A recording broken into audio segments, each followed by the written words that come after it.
Good morning, everyone. So the first time that Ophelia and I spoke at this summit was back in 2008. So this is our 10-year anniversary of having you as our audience.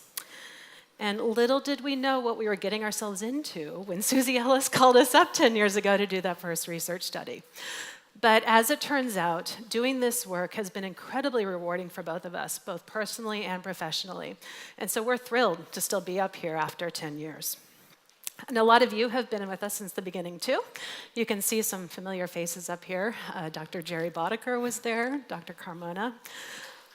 How many of you were at that first spa economy presentation in 2008? Hands? Okay, good number of you. These are all old friends. So of course, we were all a little bit younger back then. We also think this event was a little bit more formal and stodgy back then too. You can see a lot of us had on business suits. But as you remember, in 2008, we were just focusing on the spa industry, even trying to define what a spa is. And it was a huge milestone back then to put a number behind the global spa economy for the first time. And wellness at that point was not even really part of our mainstream vocabulary. So can you believe how much this event has changed and how much the world has changed in the last 10 years? Because today, wellness is everywhere. It's used as a selling point for all kinds of services and products and technologies, everything from food to vacations, furniture, DNA testing, gym memberships, hotel rooms, and on and on. And alongside these changes, the focus of our research has changed and expanded too.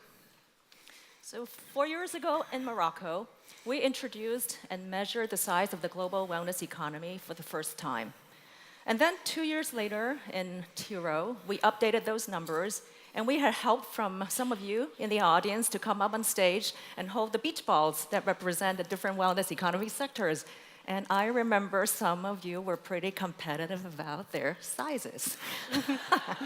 So today, I know you're eager to hear about the new numbers, and we will get right to it. But because we're economists, when we measure things, we have to talk about definitions, so we remember what we're measuring. So let's start with wellness, recap. We define wellness as the active pursuit of activities, choices, and lifestyles that lead to a state of holistic health.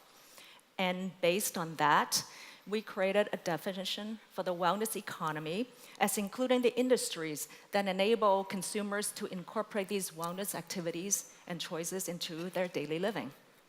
So now that the definitions are out of the way, let's jump right into the numbers because I know you've all been waiting for those. As a reminder, 2 years ago, the wellness economy was $3.7 trillion. So what is it now? Does anybody want to take a guess or shout out a number? Okay, I hear some fours. You guys are close. Today, the wellness economy is $4.2 trillion. This is a huge number. This is $500 billion bigger than it was 2 years ago. And today, the global wellness economy now represents 5.3% of global economic output, and it's just over half of global health expenditures. So what does this big number include? Well, let's jump over to that famous bubble chart that everyone loves. You can see we've updated it, and it looks just a little bit different now. And just as a reminder, we include these 10 sectors in the global wellness economy.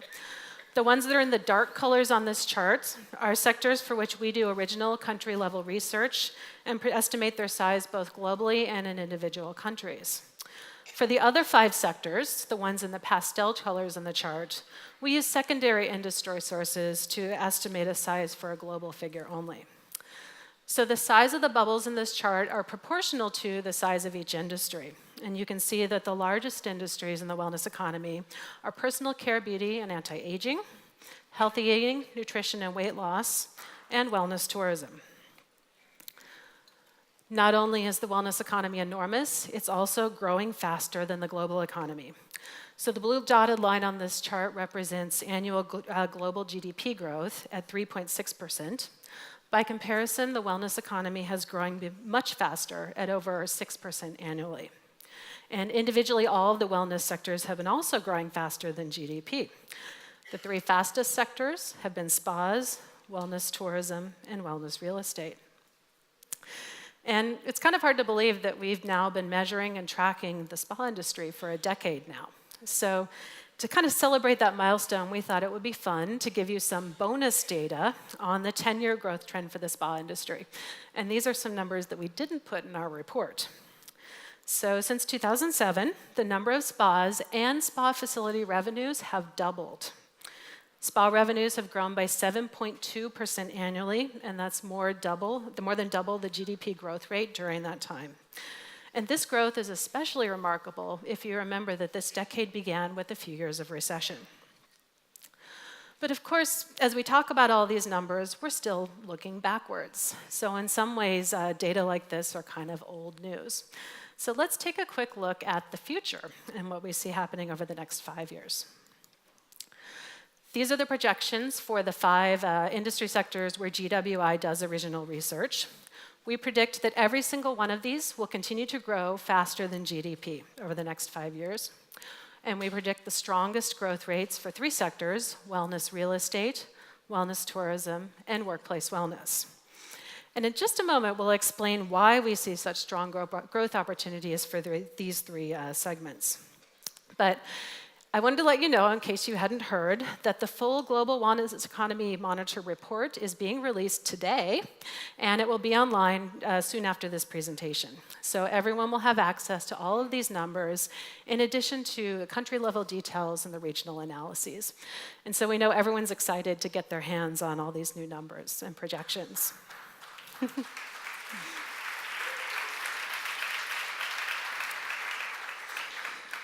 But for now, we also want to remember that the wellness economy is about much more than just its size and its growth rates, because an economy also has a shape, an underlying structure, and relationships. So the really important story today is not just how big these bubbles are or how big your beach ball is, but how these sectors interact and intersect with one another. Because we see that the structure of the wellness economy is changing very quickly. And this is creating new opportunities to bring wellness to consumers in new and innovative ways. So now let's take a step away from these numbers and think about our own lives. In terms of physical space, we pretty much exist in 3 spheres: in the homes and communities where we live, when we work, and when we're away from home during travel. In each of these places, we are under the mercy of many external forces that may not be under our control. There is a physical space in the environment, like the buildings and the neighborhoods we live in, whether we have green space and the pollution and the climate change around us. And then we have our government policies, economic systems, private markets, and we have our society and our culture. So all of these things influence the kind of healthcare we get, where we can get fresh and healthy foods, and whether the opportunities and the amenities for socializing, for rest and recreation, for exercise, and for wellness is available or affordable to us. So all these form a kind of an ecosystem, we call it, that can directly affect our health, but also indirectly by shaping our behaviors, our choices, and our lifestyle. In fact, all of these external factors, and not our genes, may account for 80 to 90% of our health outcomes and our longevity. In the United States, research using census data has shown that the zip codes where Americans live can predict the life expectancy. But very importantly, all these external factors also shape our sense of well-being and our happiness. So going back to the wellness economy, how does a wellness economy fit into this picture? So all these industry bubbles, we call them our bubble chart bubbles, they may look like random services and products that we buy and consume when we have time, when we remember them, when we really need them. Such as we make a New Year resolution, we need to be more active, so we sign up at the gym, the spin class, or the private trainer, and then we stop going after 2 months because we're too busy. Or we feel that we ate too much during the holidays, or our clothes are getting a little tight, so we think it's time to get on a healthy diet, and then we gave up after a little while.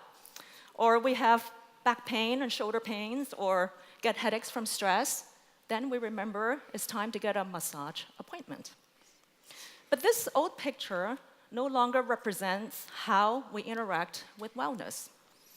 As people incorporate more of the wellness values into their lifestyle, our interaction with the wellness economy is also becoming less episodic, but more intentional, more integrated, and more holistic.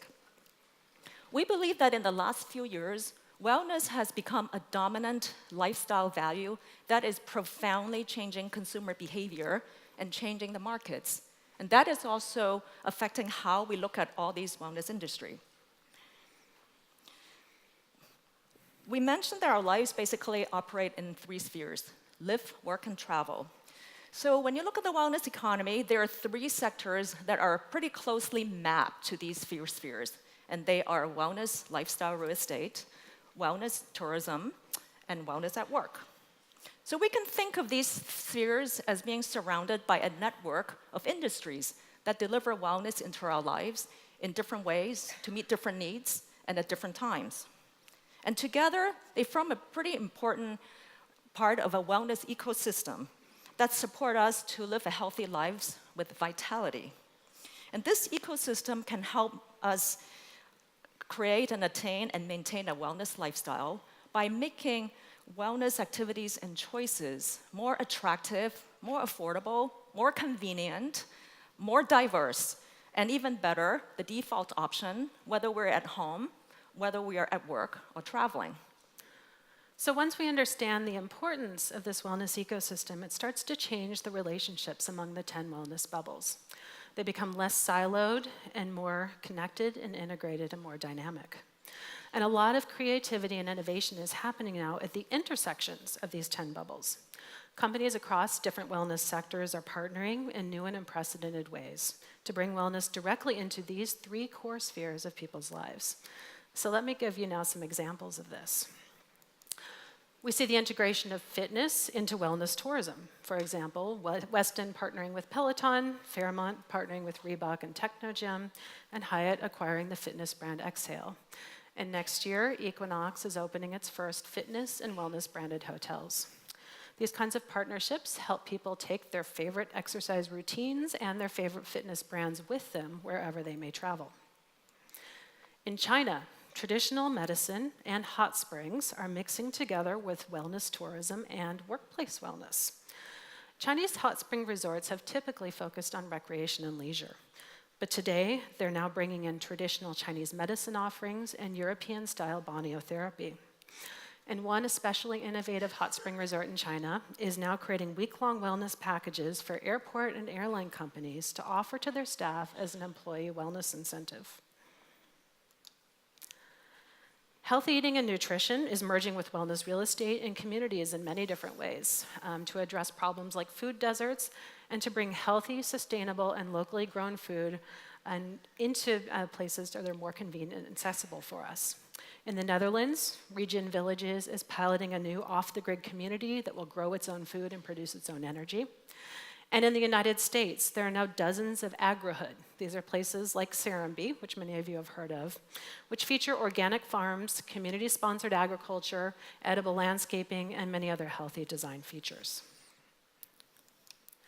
The wellness real estate, workplace wellness, and wellness tourism bubbles are coming together with spas and fitness to create some new concepts that we sometimes call Live, Work, Play 2.0.